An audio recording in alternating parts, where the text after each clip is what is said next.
Kembali bersama kami di Gocek bareng Bro Marco. Oke, tadi kita udah spill sedikit bahwa kita akan membahas mengenai krisis kepercayaan diri timnas Indonesia, mengingat para strikernya ini sepertinya kurang tajam dan kurang haus akan gol gitu ya, Marco. Betul, jadi tepatnya krisis lini depan. Jadi striker kita itu sedikit sekali yang bisa diandalkan seperti itu. Tapi kita akan bahas nanti. Cuman ini kayaknya kostumnya masih lama ini ya. Oh iya, udah punya yang baru. Kostum baru. Udah punya yang baru. Oh, kita menerima kiriman. Yang lama ada ya kemarin ya? Ada sih. Oke, mudah-mudahan yang baru nanti nonton kita dikasih jersey. Kali aja. Iya, boleh. Ya kan? Kita boleh tunggu dong, ya kan? kirimannya di NTV.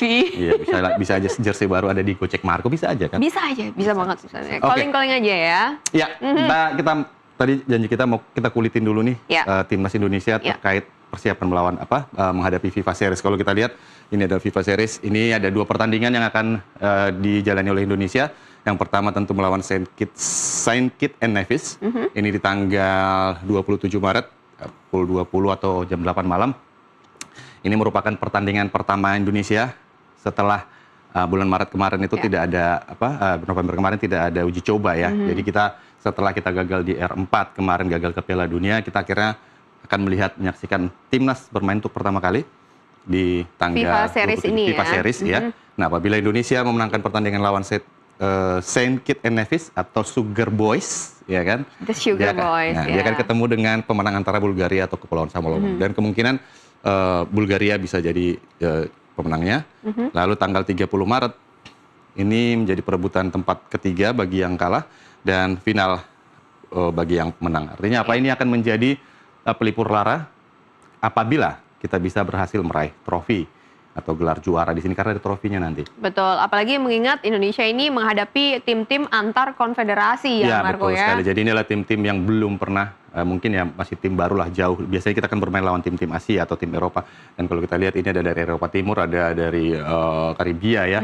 Jadi ini mungkin akan menjadi warna baru tentunya bagi timnas Indonesia dan tentu bagi John Herman sebagai pelatih timnas Indonesia yang baru menggantikan Patrick Kluivert. Dan ini ya bagi para fans juga ini akan menjadi pengobat rindu ya, bahwa kita udah lama nggak melihat timnas main, udah lama nggak berharap timnas untuk bisa melangkah jauh, dan ini akan menjadi titik awal nanti bagi timnas Indonesia. Oke, harapan kita ada pada siapa aja sih, Marco? Ya, harapan kita tentunya kita bisa menjuarain ini, tapi kalau kita lihat kekuatan Indonesia, sebenarnya kemarin John Herman sudah memanggil 41 nama. Nah, ini maksud saya. Betul, ada 41 nama. Kalau kita lihat di sektor belakang sebenarnya cukup gemuk, apalagi di tengah.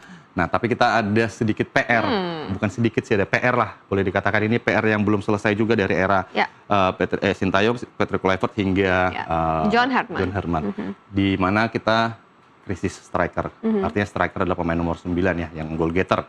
Sampai saat ini kita masih mengandalkan yang namanya Ole Romeni dengan nomor 10-nya ya. Iya, betul sekali bahwa Ole Romeni sebenarnya pemain yang ditempatkan sebagai goal getter selama ini dan sudah mengoleksi 3 gol. Kalau kita lihat capsnya di timnas 6 pertandingan ada 3 gol yang dia buat. Artinya apa? Dia cukup subur untuk timnas Indonesia. Betul. Tapi kalau kita lihat perkembangannya, karena memang Ole Romeni seperti pemain-pemain lainnya juga, mereka bermain di liga, bermain di kompetisi domestiknya, dan dia bermain untuk Oxford United. Dan sayangnya tahun lalu dia sempat cedera. Nah, itu dia. Saat berhadapan dengan Arema ya, dan dia harus menjalani operasi dan absen cukup lama. Namun belakangan dia sudah mulai tampil lagi.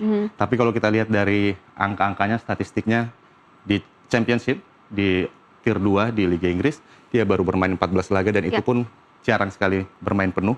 Kalau kita lihat jumlah menit bermainnya di sini hanya 341 dan belum mencetak gol. Dan kalau kita lihat pertandingan terakhirnya adalah 26 Februari, artinya Ole Romeni bukan striker utama atau bukan striker yang memang inti di Oxford United, dan ini tentu sangat berpengaruh kepada feeling touch-nya dia di lapangan. Dan ya kalau selama ini juga sebenarnya statistik Ole Romeni juga tidak terlalu baik, tapi ketika main di timnas dia seperti akan mendapat sebuah chemistry yang baru, dan hasilnya adalah 3 yang gol dipasangkan dengan dia juga sepertinya akan menjadi PR juga ya, Marco. Betul sebelumnya dengan Marcelino Ferdinand ya. Marcelino juga masih baru pulih juga. Jadi ada Nathan Joan, ada Ragnar juga di sana, dan yang jadi pertanyaan kan apakah Ole bisa bermain fit atau bermain prima saat nanti 2 pertandingan ini, atau memang ya harus ada backup plan-nya ketika Ole tidak bisa bertanding. Tapi yang dipanggil oleh John Herman kemarin beberapa nama boleh dikatakan adalah salah satu adalah Mauro Gistra. Nah, kalau kita lihat di sini, apakah ini bisa menjadi pengganti Ole atau bisa backup Ole?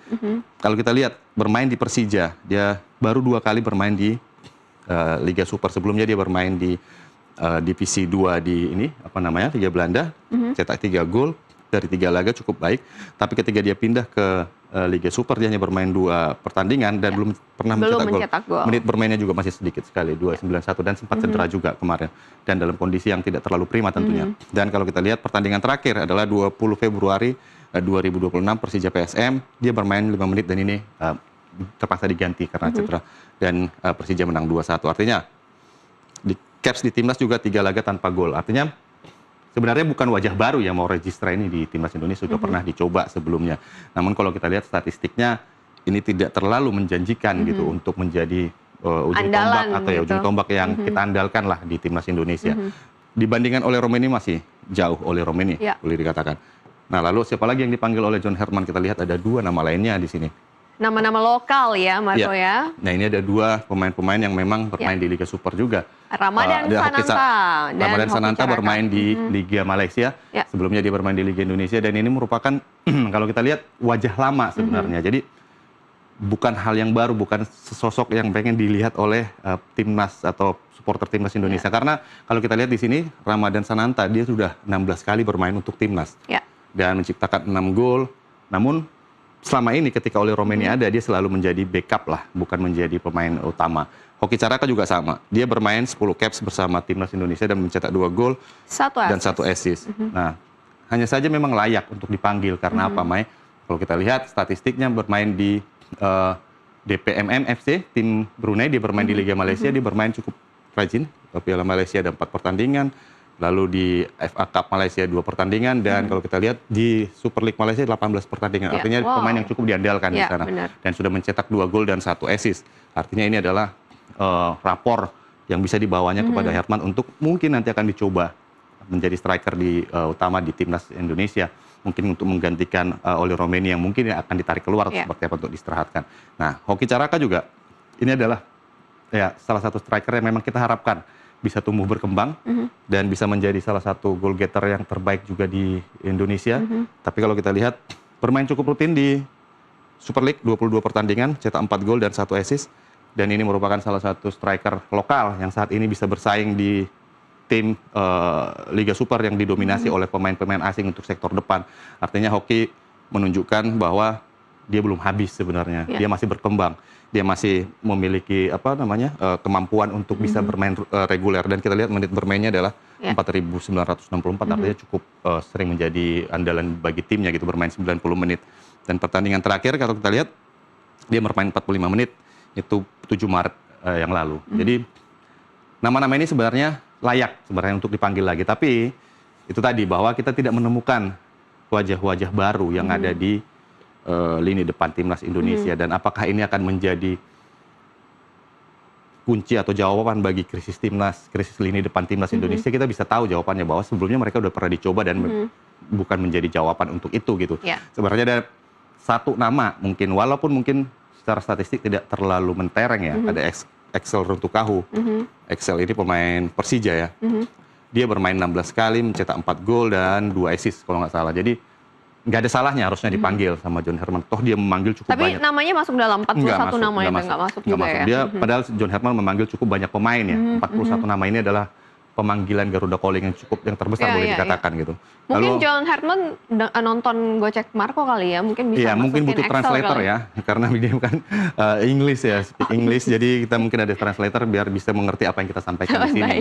Dan ya mungkin ini akan menjadi PR bagi John Herman ke depan karena kabarnya juga John Herman juga akan mencari 2 pemain atau pemain dari diaspora juga untuk dinaturalisasi. Ada juga yang berposisi sebagai striker, Dan Zenberg atau ya namanya saya lupa persisnya, tapi ada Diennya depan, dia pemain dari Liga Belanda divisi 2. Kabarnya sih katanya akan dicoba proses salah satu yang akan masuk kandidat. Tapi saya nggak mau terlalu jauh terkait dengan siapa-siapa nama yang akan dinaturalisasi karena saya bukan agen, saya juga nggak mau mempromosikan orang. Nanti ketika sudah fix atau sudah ada pengumuman kita akan bahas. Tapi untuk sementara saya tidak akan menyampaikan siapa yang diburu, siapa yang diincar, siapa yang diincar, rumornya siapa, karena itu akan berpengaruh nanti terhadap... Tapi setidaknya ada kabar yang angin segar lah ya Marco ya, bahwa ternyata akan ada nama baru begitu untuk striker timnas kita. Siapapun kalau itu udah confirm, namanya ya. Confirm udah bahwa akan ada tambahan lagi naturalisasi, tapi nama-namanya kita jangan kita cepat keep dulu ya, dulu nanti aja kalau lah udah nanti ada kalau ini ya, statement karena nanti resmi. ya dianggap wah yang ini lebih bagus, yang ini banyak, karena banyak sekali pemain keturunan Indonesia di luar sana, Mai. Kita nggak bisa bilang ada 10, banyak sekali. Dan itu semua ketika ada yang menemukan salah satu, dia akan mengatakan itu bagus, yang ini akan menemukan ini akan mengatakan bagus, tapi kita akan lihat penilaian dari John Herman dan tim kepelatihannya siapa sebenarnya yang akan diburu sama mereka. Ada nama lain yang menarik? Iya, sejauh ini sih masih ini ya, Excel Runtukahu ini yang cukup menonjol di Super League untuk pemain-pemain lokal ya, boleh dikatakan, Mai. Jadi ya berharap sih kemarin dicoba aja dulu gitu biar kita lihat apakah memang siapa tahu jodohnya di timnas, kan kita nggak tahu juga. Betul. Oke, terima kasih Marco untuk gocekannya hari ini. Nanti di hari Kamis mungkin kita ketemu dengan informasi yang lebih seru lagi. Baik, Mai, terima kasih. Oke, kita masih ada informasi olahraga menarik lainnya, tetap bersama kami.